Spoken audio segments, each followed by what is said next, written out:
The county government of Nakuru is happy with the restrictions placed by the national government on travel from the major counties that have been affected by COVID-19.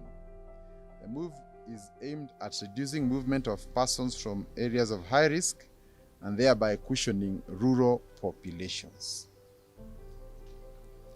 We shall partner with the security agencies to patrol our entry points and ensure that only vetted categories are allowed. And I think at this stage we would want to say that the allowed categories are very specific. It's about food, emergency supplies, including health, and any other category that is necessary for the survival of the populations during this particular time. And as a county, we will invest in adding patrol vehicles in those particular areas to ensure compliance with the directive by the head of state.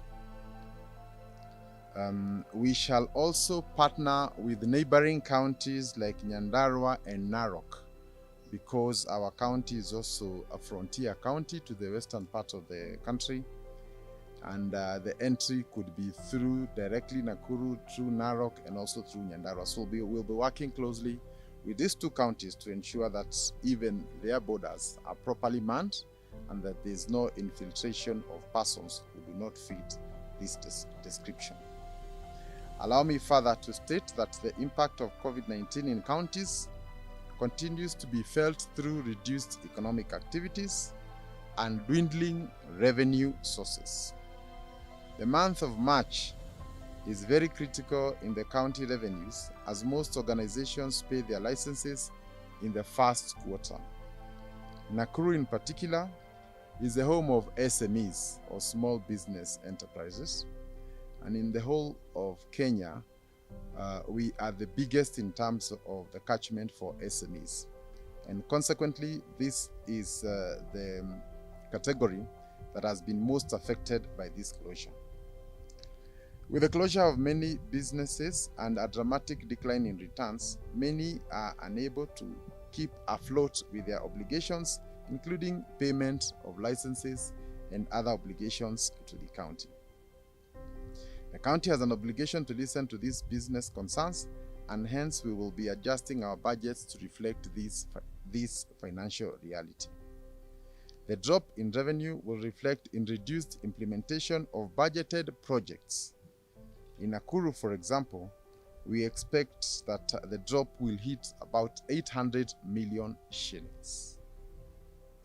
As you may be aware, the County Assembly is in the process of approving our supplementary budget that will improve a comprehensive support program for the vulnerable groups. We have budgeted about 250 million shillings, and we shall set up ward committees that will include different segments of the society, from the persons with disability, women, youth, and religious leaders, that can be our monitoring groups at that level, so that at any one time, if we need to deal with any situation, from the chief level all the way up, will be well covered. The support will be expedited to alleviate the suffering of groups that have shown distress at this particular time. The projects we had planned to implement this year were based on projections of revenues we were to collect.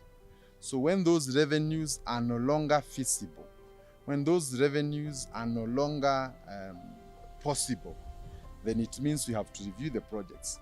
If we continued with the projects as if the revenues have not gone down, the implication will be that the projects will be completed, but they will all be under what you call pending bills, because there will be no money to pay for those projects. So as a county, we have to sit down and agree on what can be done within the available monies. And I think this is really a national conversation that we must have because of the challenges in revenue.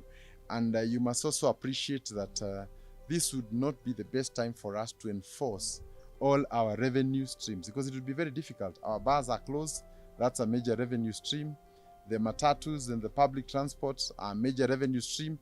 They are no longer there. The single business permit has also been adversely affected. So all this will eventually impact on what we can do. These are not measures we will impose because we like, but they are a reality. Otherwise, if you don't do that, you end up with a huge pending bill problem that you cannot solve. And I think given the distress in the economy, we would not want to also put Kenyans in more problems than they currently are. Because counties have to operate and offer essential services, it is important for residents who are financially able to honor their obligations in order to cushion the vulnerable segments of the society. Escalating health costs and protection of vulnerable groups will have a heavy load on counties, and therefore we must all act together to overcome this situation.